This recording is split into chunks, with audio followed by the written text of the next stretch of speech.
Part number 10। पेशकश मीरे कारवान। रास्ते में कुकरुंदे की झाड़ियां भी बकसरत थीं। खुशनुमा गुलाबी फल से लदी हुई शाखें झुकी जा रही थीं। मैंने एक पौधे से चंद ककरुंदे तोड़ लिए थे, लेकिन दाना मुंह में रखते ही उसे थूक देना पड़ा। तुरशी इस कदर ज्यादा थी कि ना तो मेरी जुबान उसे बर्दाश्त कर सकी और ना ही मेरा मैदा कबूल उसे कर सकता था। बिलाहिर हम एक और जगह पर रुक गए। यहाँ थोड़े से फासले पर चंद ऐसे दरख्त नजर आए जिन पर बहुत से बेरनुमा फल नजर आए। दरख्तों की शाखें फल के बोझ से झुकी हुई थी। मैंने इस किस्म का फल जयपुर में आज से पहले कभी बिकते नहीं देखा था। नारायण ने बैग जमीन पर रखा और फल से लदी हुई एक शाख को पकड़कर जोर जोर से झटके देने लगा। पके हुए फल टूट कर गिरने लगे। यूं लगा जैसे फलों की बारिश हो रही हो। ये फल तुम जितने भी चाहो खा लो, तुम्हें कोई तकलीफ नहीं होगी। नारायण ने घास पर गिरे हुए फल समेटते हुए कहा। मैं भी बेर जैसे फल जमा करने लगा हूँ। एक दाना मुंह में रखा तो यूं लगा जैसे शहद का चमचा मुंह में डाल दिया हो। शहद की तरह ही मीठा था ये फल। हम बड़े इत्मीनान से बैठे इन फलों से पेट की आग बुझा रहे थे कि फिजा फायरिंग की आवाज से गूंज उठी। हम दोनों उछल पड़े। के बाद दीगरे 2 फायर हुए और उसके साथ ही शेर या चीते की धाड़ जैसी आवाज सुनाई दी। फायर और धाड़ की आवाजें ज्यादा दूर की नहीं थीं। मेरे अंदाजे के मुताबिक फासला 50 और 100 गज के दरमियान रहा होगा। नारायण ने वहशत ज़दा सी नजरों से चारों तरफ देखा और अपना बैग उठाकर चौड़े पत्तों वाली गुंजान झाड़ियों की तरफ दौड़ लगा दी। मैंने भी उसके पीछे छलांग लगा दी थी। हम चौड़े पत्तों वाली झाड़ियों में अंदर तक चले गए। ये झाड़ियां इस कदर गुंजान थी कि अगर कोई शख्स 4 फुट के फासले पर हमारे सामने से भी गुजरता तो हमें नहीं देख सकता था। सिर्फ 2 गोलियां चली थीं और शेर या चीते की धाड़ सुनाई दी थी। गोलियों की गूंज की आवाज तो जल्द ही मालूम होगी, लेकिन लातादाद परिंदों के परों की फड़फड़ाहट और उनके चीखने की आवाजें देर तक गूंजती रहीं और बिलाहिर जंगल की फजा मामूल पर आ गई। ये कौन हो सकता है? मैंने नारायण की तरफ देखते हुए सरगोशी की। गंगोली चौधरी या उसके आदमी नहीं हो सकते। नारायण ने मेरी बात काट दी। गंगोली चौधरी ऐसी जगहों पर नहीं रुकता और ना ही वो इस तरह जानवरों पर गोलियां जाया करता है। हो सकता है शिकारियों की कोई पार्टी उस तरफ मौजूद हो। बहरहाल अब हमें ज्यादा मोहतात रहना पड़ेगा। अब तुम भगवान से प्रार्थना करो कि ये कम वक्त यहाँ से आगे ना आए, वरना हो सकता है कि गंगोली चौधरी अपना वो ठिकाना भी छोड़कर किसी और तरफ निकल जाए। हम तकरीबन आधे घंटे तक इन झाड़ियों में दुबके रहे और जब कोई मुश्तबा आवाज सुनाई नहीं दी तो हम आगे चल पड़े। मैंने एक बार फिर अपना रिवॉल्वर निकाल कर हाथ में ले लिया। पेट की आग भी बुझ गई थी और हम ताज़ा दम होकर तेजी से चल पड़े थे। ताहम किसी जगह भी हमने कद आदम पौधों या झाड़ियों से निकलने की कोशिश नहीं की थी। जंगल बहुत गुंजान और रास्ते ऊपर नीचे थे। चलने में खासी दुश्वारी पेश आ रही थी। हम मुसलसल बुलंदी की तरफ जा रहे थे। दोपहर के वक्त हम फिर एक जगह रुक गए। यहाँ भी हमें वो फल मिल गए और शफाफ पानी की नदी भी थी। नारायण ने कहा था कि हम गंगोली के डेरे पर 8 घंटों में पहुंचेंगे। हम सुबह मुंह अंधेरे ही चल पड़े थे। हमें सफर करते हुए 8 घंटों से ज्यादा वक्त गुजर चुका था, मगर गंगोली के डेरे के कहीं आसार दिखाई नहीं दे रहे थे। हम मजीद आगे चलते रहे। फायरिंग की इस आवाज से न जाने मुझे बार बार ये एहसास क्यों हो रहा था कि कोई हमारा पीछा कर रहा है। मैंने कई मरतबा मुड़ के देखा, मगर कोई दिखाई नहीं दिया था। नारायण भी कई मरतबा चौंका था और फिर नारायण ने यह बताकर मुझे मजीद खौफजदा कर दिया कि शेर या चीता बाजुकात अपने शिकार का मीलों दूर तक पीछा करता है। किसी इंसान के अचानक हमले से भी बचा जा सकता है, लेकिन शेर या चीता जब घात लगाकर हमलावर होता है तो उससे बच जाना मुमकिन नहीं होता। मजीद 2 घंटे चलने के बाद दरख्त कुछ छिद्रे होते चले गए।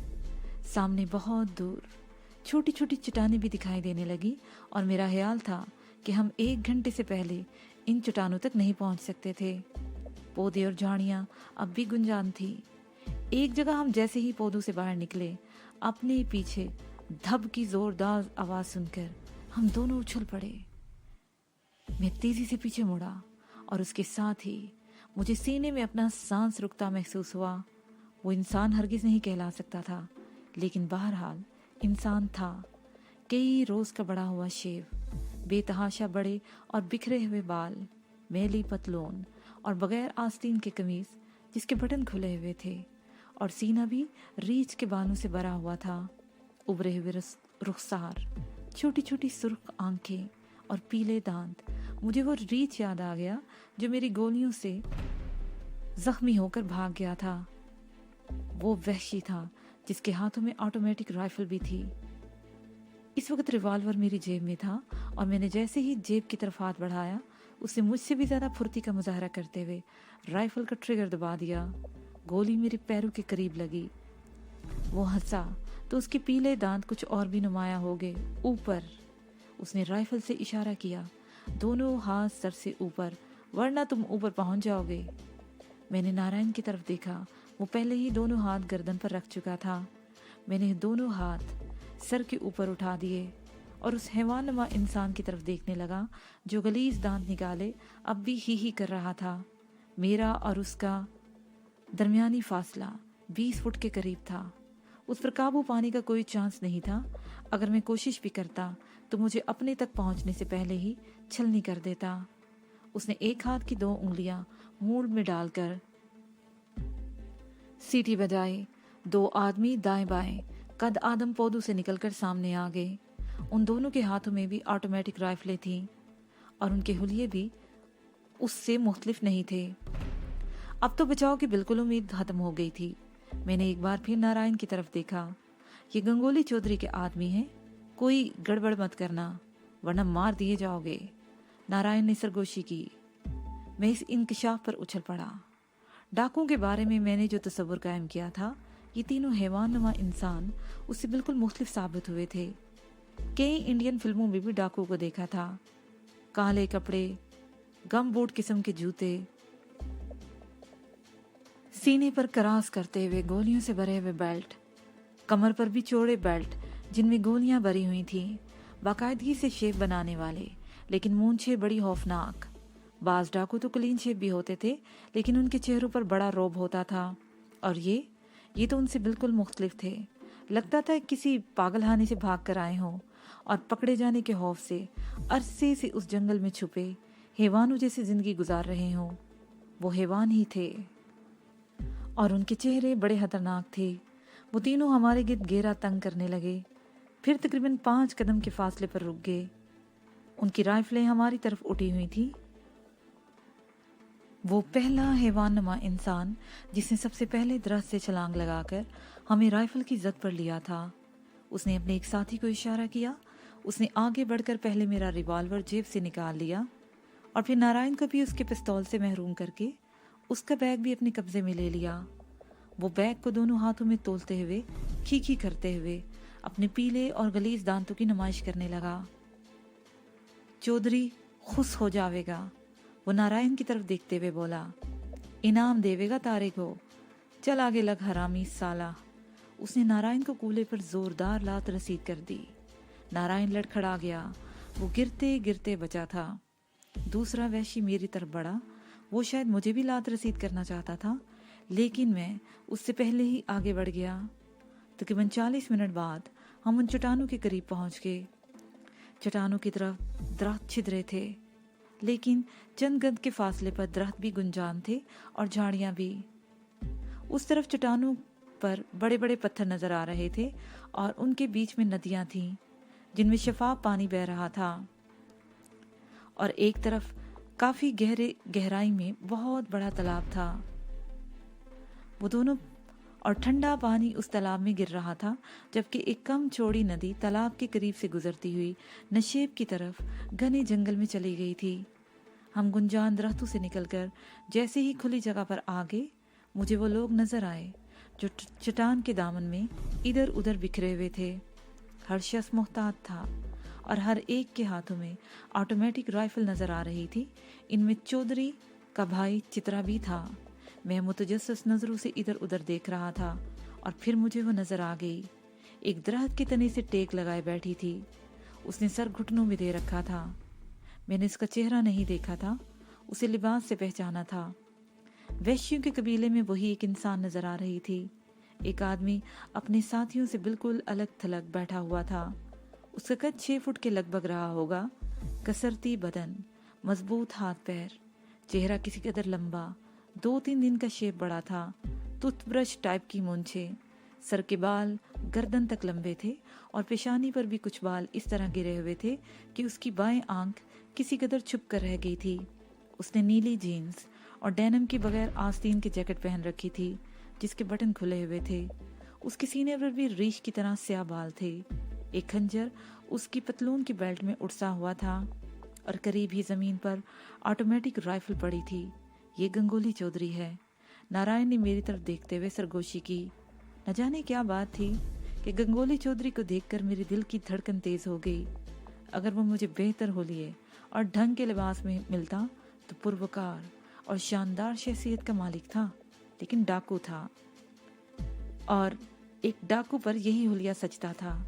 आवाज़ें सुनकर बमला ने झुका हुआ सर उठाया। उसके चेहरे पर बेपनाह कर्ब था और ये कर्ब देखकर मेरा दिल धड़क उठा। बमला ने मुझे देख लिया। उसे शायद अपनी आंखों पर यकीन नहीं आ रहा था। चेहरे पर कर्ब के बजाय कुछ अजीब से तासरात फैल गए। उसने अपनी एक उंगली दांतों में दबाई और जब उसे यकीन हो गया कि वो कोई ख्वाब नहीं देख रही, वो एक झटके से उठी, चीखती हुई मेरी तरफ दौड़ी। उसे दोनों बाहें आगे को फैला रखी थीं, लेकिन मेरे करीब पहुंचने से पहले ही एक वैश्य ने लपक कर उसे पकड़ लिया। मैंने अपनी जगह से हरकत करने की कोशिश की, मगर मेरे साथ आने वालों में से एक ने राइफल की नाल मेरे सीने पर रख दी और भेड़िए की तरह गराया। अपनी जगह पर खड़ा रह मूर्ख, हरकत की तो तेरे शरीर में दर्जनों सुराख बना दूंगा। मैं बेहिसो हरकत होकर रह गया। उस शख्स ने बमला को बाजू से पकड़ रखा था और बमला अपने आप को छुड़ाने की कोशिश कर रही थी। एक नाजुक सी लड़की के लिए अपने आप को किसी वैश्य से छुड़ाना आसान नहीं था। उस वैश्य ने बमला को पूरी तरह अपनी बाहों की लपेट में ले लिया। वो इस मौके से कुछ और फायदा उठाने की कोशिश भी कर रहा था। उसे बमला को अपने सीने के साथ भेंच रखा था और उसके चेहरे पर बोसा देने की कोशिश कर रहा था। बमला अपने आप को छुड़ाने की भरपूर कोशिश कर रही थी। लोंडिया को छोड़ दे रामू, गंगोली चौधरी ने उस वैश्य को पुकारते हुए कहा। उसकी आवाज कदरे बुलंद और लहजा पुरसकून था, मगर उस वैश्य ने बमला को नहीं छोड़ा। उसे सीने से लगाए उठाकर दरख्त के नीचे ले गया जहां कुछ देर पहले बमला बैठी हुई थी। उसे बमला को नीचे गिरा दिया और इसके कमीज के गिरेबान पर हाथ डालकर जोरदार झटका दिया। कमीज के ऊपर वाले 2 बटन टूट गए। रामू पर शैतान सवार था। वो भेड़िए की तरह बमला को नोचने की कोशिश कर रहा था। 2 आदमी दौड़कर करीब पहुंच गए। उन्होंने बड़ी मुश्किल से रामू को बमला से अलग किया और उसे चौधरी के सामने ले गए। चौधरी चंद लम्हे उसकी तरफ देखता रहा। उसकी आंखों में बड़ी वहशियाना सी चमक उभर आई थी और फिर उसके जिस्म ने अचानक ही हरकत की। उसे बड़ी फुर्ती से करीब पड़ी हुई राइफल उठाकर ट्रिगर दबा दिया। फजा फायर और रामू की खौफनाक चीख की आवाज से गूंज उठा। गोली उसके सीने में ठीक दिल के मुकाम पर लगी थी। खून का फवारा छूटा और रामू जमीन पर गिरकर तड़पने लगा। रामू के दाएं बाएं खड़े हुए उसके दोनों साथियों ने वहशतनाक नजरों से कभी चौधरी को और कभी रामू की लाश को देखा। चौधरी ने राइफल फिर अपने करीब जमीन पर रख दी। चित्रा और उसके दूसरे साथी भी वहशत ज़दा से हो गए थे। बमला की आंखें खौफ से फटी पड़ रही थी। वो एक बार फिर बदहवास होकर मेरी तरफ दौड़ी। इस मर्तबा किसी ने उसे रोकने की कोशिश नहीं की। बमला दौड़ती ही मेरे सीने से लिपट गई। उसने मुझे अपनी बाहों में भेंच लिया और फूट फूट कर रोने लगी। मैं होले होले उसका कंधा थपथपाते हुए कभी रामू की लाश और कभी गंगोली चौधरी की तरफ देख रहा था, जो अब पहले की तरह बिल्कुल पुरसकून बैठा हुआ था। ये क्या किया तुमने चौधरी? मेरे दाएं तरफ खड़े हुए आदमी ने आगे बढ़ते हुए कहा। तुमने रामू को मार दिया, उसकी हत्या कर दी। जो हमारा कहत न माने है उसका यही इंजाम होवेगा। उसकी लाश उठाकर उधर दूर फेंक दो, बेड़िए खावेंगे इसका मांस। चौधरी ने एक तरफ इशारा किया। साला हरामी, चौधरी के माल पर हाथ डाले हैं। किसी ने मजीद जिरा करने की जरूरत नहीं की। 2 आदमी रामू की लाश उठाकर डंडा डोली करते हुए दरख्तों की तरफ ले गए। करोतना, चौधरी चट्टान की तरफ रुख करके चीहा। उसकी आवाज की बाज़गश खत्म नहीं हुई थी कि चट्टान की गार से एक औरत बरामद हुई। वो बाकायदा गार नहीं था, खोसी बनी हुई थी। एक बहुत बड़ा चट्टानी पत्थर साइबान की तरह आगे को बढ़ा हुआ था। वो औरत वहां बैठी ये सब कुछ देख रही थी। मैं इस औरत को देखकर पलके झपकना भूल गया। 6 फुट के करीब कद, सडोल जिस्म, हिरनी जैसी मोटी मोटी स्याह आंखें, चेहरे के नकूश, बेहद जाज़बे नजर, शहद की रंगत के बाल बिखरे हुए। उसने घुटनों से भी ऊपर तक की निकर और ब्लाउज पहन रखा था। उसे शायद ब्लाउज भी नहीं कहा जा सकता था। कपड़े का चंद इंच चौड़ा टुकड़ा था जो सीने पर लिपटा हुआ था, लेकिन पूरी तरह पर्दापोशी नहीं कर पा रहा था। उसके गले में सोने की चेन थी जिसमें लगा हुआ लॉकेट सीने के गुदाज उभारों के ऐन वस में टिका हुआ था। एक कान में बुंदा था और दूसरे में चूड़ी की तरह का तलाई बाला। उसकी उम्र 30 के लगभग रही होगी। उसकी रंगत पहले जरूर गोरी चिट्टी ही होगी, लेकिन धूप और खुली फिजा में रहने से जिल्द तांबे जैसी रंगत एख्तियार कर गई थी। अगर वो जंगल में इस खुलिये में ना होती, ढंग का लिबास पहना होता और हल्का सा मेकअप होता तो उसे मलका हुस्न करार दिया जा सकता था। गंगोली चौधरी को मजीद कुछ कहने की जरूरत नहीं पड़ी। करोशा ने करीब आकर बमला को जबरदस्ती मुझसे अलग किया और उसे तकरीबन खींचती हुई एक तरफ ले गई। बमला मुड़ मुड़ कर मेरी तरफ देख रही थी। मेरे साथ आने वाले तीनों आदमी अब भी अपनी जगहों पर खड़े थे। 2 ने राइफलें तान रखी थी और तीसरी अभी तक नारायण से छीना हुआ बैग उठाए खड़ा था। और फिर उसने आगे बढ़कर वो बैग चौधरी के सामने रखा। चौधरी ने बैग की जिप खोलकर उसमें झांका, फिर उसे उठाकर जमीन पर पलट मारा। मैं उछल पड़ा। अब ये बात मेरी समझ में आ गई थी कि नारायण पुलिस के इतने कड़े पहरे के बावजूद जंगल में क्यों जाना चाहता था, और रास्ते भर उसने मुझे इस बैग को हाथ क्यों नहीं लगाने दिया था। इसमें राइफल की गोलियां भरी हुई थी जो अब एक ढेर की सूरत में चौधरी के सामने पड़ी थी, और मेरे अंदाजे के मुताबिक इन गोलियों की तादाद 500 से कम नहीं थी। दूसरा माल कहाँ है? चौधरी ने गोलियों के ढेर से नजरें हटाकर नारायण की तरफ देखा।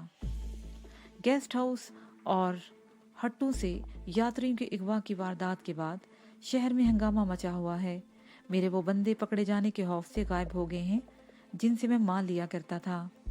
दूसरा माल नहीं मिला। शहर में और जंगल के आसपास पुलिस का पहरा भी बहुत कड़ा है। बड़ी मुश्किल से यही माल लेकर आया हूँ। चंद रोज बाद दूसरा माल भी पहुंचा दूंगा। जिंदा रहेगा तब ना, चौधरी ने कहा और फिर मेरी तरफ इशारा करते हुए बोला, कौन है ये? साथ क्यों लाया है इसे? वो छोकरी इसी की है चौधरी, नारायण ने बड़े अदब से जवाब दिया। बड़ा बेकल हो रहा था। मैं इसे साथ ले आया हूँ। छोकरी से वापस कर दो चौधरी। अबे साले हरामी, चौधरी ने राइफल पर हाथ रखकर उससे कहा, तेरी ये हिम्मत? चौधरी को शिक्षा देता है तू? गलती होगी चौधरी, माफ कर दो। नारायण ने एकदम हाथ जोड़ दिए। वो एकदम धुआं हो गया। वो रामू का हशर देख चुका था। चौधरी ने राइफल से हाथ हटा लिया और मेरी तरफ देखने लगा। मैंने भी नजरें उसके चेहरे पर मसकूस की हुई थी। वो छोकरी क्या लगती है तेरी? चौधरी ने कहा। उसके लहजे में हल्की सी गुर्राहट थी। जोरू है या बहन लगती है तेरी? देखो चौधरी, मैंने उसके चेहरे से नजरें हटाए बगैर पुरसकून लहजे में जवाब दिया। वो लड़की मेरी कुछ भी लगती हो, मैं उसे लेने के लिए आया हूँ और लेकर जाऊंगा। मैं उसके लिए दंड देने को तैयार हूँ। बोलो क्या मांगते हो? क्या है तेरे पल्ले? क्या दे सकता है तू? उसने मुझे घूरा। क्या मांगते हो? मैंने अब पूरी तवज्जो से पूछा। मेरी बात सुन, चौधरी बोला। गंगोली चौधरी को जो चीज़ पसंद आ जाती है ना, वो इस पर कब्जा कर लेता है और वो उसके सौदा नहीं करता। वो छोकरी अपन को पसंद आ गई है, उसे यूं तू नहीं ले जा सकता। मैं तेरे को इतनी छूट देता हूँ कि रात आज की यहाँ हमारा मेहमान बन के रहे और उस छोकरी से बात भी कर ले, पर सवेरा होते ही यहाँ से चले जाना। पहले आदमी हो जिसे मैं जिंदा वापस जाने की इजाजत दे रहा हूँ। पर एक बात याद रखना, अगर तुमने रात को कोई शरारत करने की कोशिश की तो तुझे भी रामू के पास पहुंचा दूंगा। मैं काफी देर तक गंगोली चौधरी से बहस करता रहा। वो किसी भी तरह बमला से दस्तबरदार होने को तैयार नहीं था। बास्टर्ड। मेरे मुंह से बेख्तियार गाली निकल गई। सन ऑफ अ बिच। अबे! गंगोली चौधरी एकदम से भड़क उठा। उसने राइफल उठाकर ट्रिगर दबा दिया। कई गोलियां मेरे पैरों के पास जमीन पर लगी, फिर 2-3 गोलियां मेरे सर के बालों के ऊपर से गुजर गई। मैं दहशतज़दा सा हो गया। मेरे दिल की धड़कन खतरनाक हद तक तेज हो गई थी। मैं अगर चाहता तो ये सारी गोलियां तुम्हारे जिस्म के पार हो सकती थी, मगर न जाने क्यों मुझे तुम पर तरस आ रहा है। समझ लो, इस मर्तबा मैंने तुम्हें पंडित की इस छोकरी के सदके में छोड़ दिया है, लेकिन अब अगर तुमने गाली दी तो तुम्हारे बदन में इतने सुराख कर दूंगा कि गिने भी नहीं जाएंगे।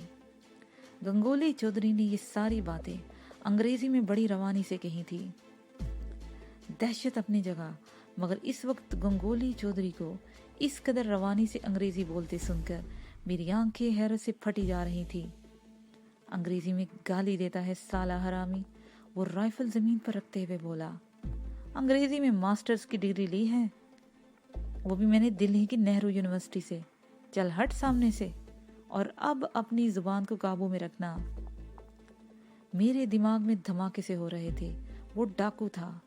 मैं इसे भी जयपुर के रामू, जो ठाकर के हाथों मारा गया था, भगत और इन्हीं जैसे दूसरे बदमाशों की तरह समझा था, जो गुंडागर्दी करते करते डाकू बन गए थे। जहालत तो जिंदगी को अंधेरों में धकेल ही देती है, लेकिन एक आला तालीम याफ्ता शख्स और इसका किरदार इतना खौफनाक। मेरे दिमाग में धमाके हो रहे थे। वो डाकू था। मैं उसे भी जयपुर के रामू, जो ठाकर के हाथों मारा गया था, भगत और उन्हीं जैसे दूसरे बदमाशों की तरह समझता था, जो गुंडागर्दी करते करते डाकू बन गया था। जहालत तो जिंदगी को अंधेरों में ही धकेल देती है, लेकिन एक आला तालीम याफ्ता शख्स और इतने अच्छे किरदार का मालिक, लेकिन डाकू और इतना खौफनाक, मैं सोच भी नहीं सकता था। अबे मेरा फोटो क्या देख रहा है खड़े खड़े? वो मेरी तरफ देख के गुर्राया। चल हट सामने से। अबे मेरा फोटो क्या देख रहा है खड़े खड़े? वो मेरी तरफ देख के गुर्राया।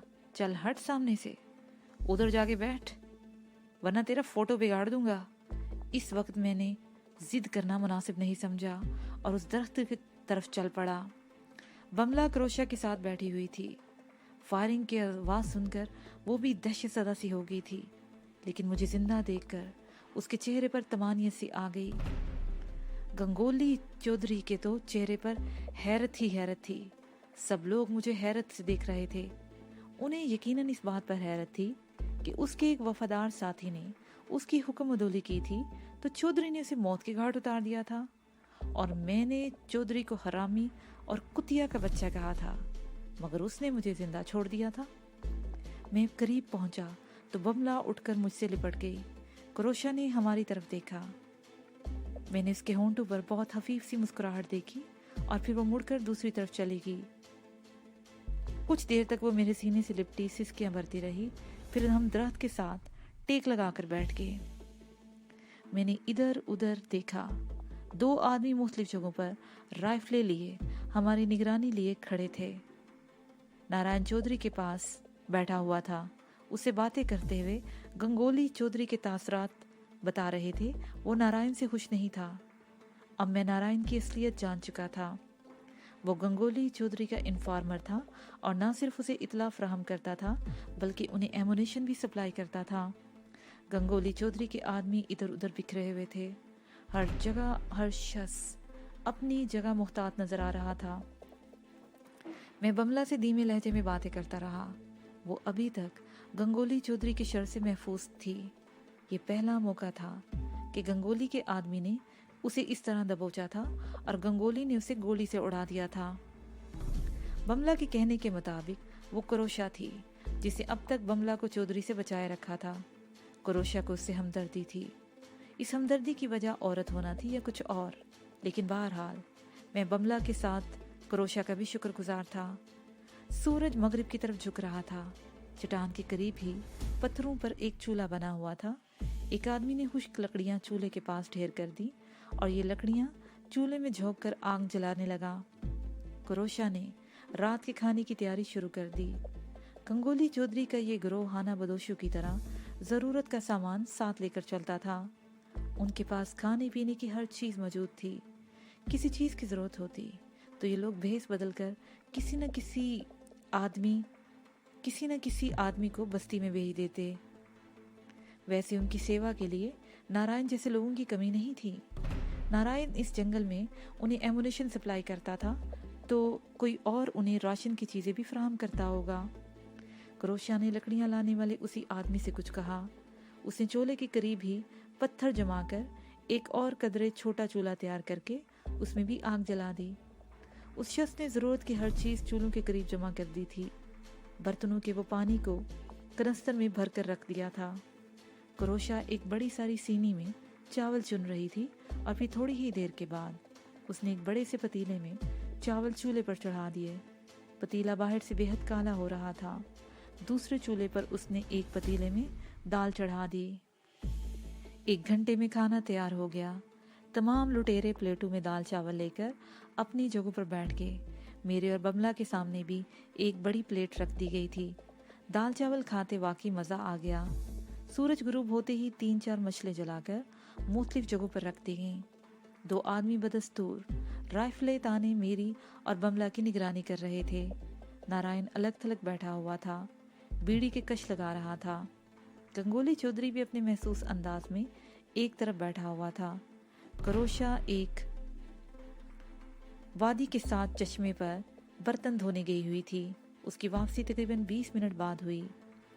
एक आदमी ने एक राजस्थानी गीत गाना शुरू कर दिया और दूसरा पतीले के ढकने पर ताल देने लगा। जंगल में मंगल का समा था। अगर हालात मामूल पर होते और हम पिकनिक बनाने के लिए आए होते तो हम इस सूरत हाल से ज़रूर लुत्फ़अंदोज़ होते, लेकिन यहाँ सूरत हाल मुख्तलिफ ही नहीं, संगीन भी थी। मैं खामोश बैठा फरार के इम्कानात का जायज़ा ले रहा था। रास्ते में किसी वक्त ऐसा कोई मौका मिल तो सकता था। मेरे पास अपनी और बमला की हिफाजत के लिए वो हंजर भी मौजूद था जो पतलून के पांचे के अंदर पिंडली से बंधा हुआ था। दोपहर के वक्त जब डाकुओं ने हमें हिरासत में लिया था तो मेरी जेब से रिवाल्वर निकाल कर ही वो मुतमईन हो गए थे। मज़ीद तलाशी लेने की ज़रूरत ही नहीं समझी गई थी। वो शायद मुतमईन हो गए थे कि मेरे पास इस रिवाल्वर के सिवा और कोई असला नहीं था। मैं रात के वक्त किसी भी मौके से फ़ायदा उठा सकता था, लेकिन इसमें बेहद खतरात थे। अगर हम इन लुटेरों के चुंगल से निकलने में कामयाब हो भी जाते तो होनहार दरिंदों से भरे हुए जंगल में रात के वक्त सफ़र करना खुदकुशी के मुतरादिफ होता। और मुझे जंगल से बाहर निकलने का तो रास्ता भी मालूम नहीं था। कल हम सारा दिन सफ़र करते रहे थे और आज भी भूल भुलैयों की तरह 8-9 घंटे घूमने के बाद यहाँ पहुँचे थे। इस बात का भी इम्कान था कि रात को यहाँ से निकलने के बाद किसी खतरे से दो चार हुए बगैर रात भर चलते रहें और जब सुबह की रोशनी हो तो पता चले कि हम घूम फिर कर फिर वहीं पहुँच गए हैं। इन हदशात के पेश नज़र मैंने रात को किसी मौके से फ़ायदा उठाने का ख्याल जहन से निकाल दिया। अलबत्ता ये सोच लिया कि दिन की रोशनी में ऐसा कोई मौका मिला तो इससे फ़ायदा उठाने की कोशिश ज़रूर करूँगा। क्रोशा अपनी जगह से उठकर हमारे करीब आई, मेरे साथ जुड़ी बैठी थी। क्रोशा को देखकर वो अलग हो गई। रामू से धींगा मुश्ती करने पर बमला की कमीज के ऊपर के बटन टूट गए थे। उसने अपने सीने की बरहंगी छुपाने के लिए एक तिनके से बक्कल का काम लेते हुए गिरेबान बंद करने की कोशिश की थी, मगर कामयाब नहीं हो सकी थी। क्रोशा मेरे सामने आकर बैठी तो मेरा दिमाग भग से उड़ गया। एक मशल हमारे साथ वाले दरख्त के तने के साथ लगी हुई थी और उसकी रोशनी बराह रास्त बैठी हुई क्रोशा पर पड़ रही थी। वो इस तरह झुक कर बैठी थी कि मेरी नजरें बार बार उसके चौड़े कपड़े के पीछे भटक रही थी। ये गंगोली चौधरी बड़ा खरामी आदमी है, क्रोशा ने मेरी तरफ देखते हुए कहा। मेरी वजह से वो भी तुम्हारी बमला पर हाथ नहीं डाल सका, मैं कोशिश करूंगी 1-2 रोज में तुम दोनों को यहाँ से निकाल दूं। मैंने इस हमदर्दी के लिए उसका शुक्रिया अदा किया। उसने तो मुझे सिर्फ आज रात की मोहलत दी है। सुबह सवेरे मुझे यहाँ से चले जाना होगा। मैं किसी भी तरह किसी सबब से तुम्हें रोक लूंगी, क्रोशा ने कहा, पर तुम्हें ज़रा मुहतात रहना होगा। इस बीच अगर तुम्हें मौका मिले तो भागने की कोशिश मत करना। उसके भेड़िया सिफ्त आदमी तुम लोगों को ज़्यादा दूर नहीं जाने देंगे। लेकिन तुम हमें यहाँ से निकालोगी कैसे? मैंने कहा, और अगर बाद में पता चल गया कि हमारे फरार में तुम्हारा हाथ है तो वो तुम्हें जिंदा नहीं छोड़ेंगे। तुम मेरी फिक्र मत करो, क्रोशा बोली। अब मैं भी एक फैसला कर चुकी हूँ और उस पर अमल करने का वक्त आ गया है। इसके साथ ही ये पार्ट अपने इख्तिताम को पहुँचा।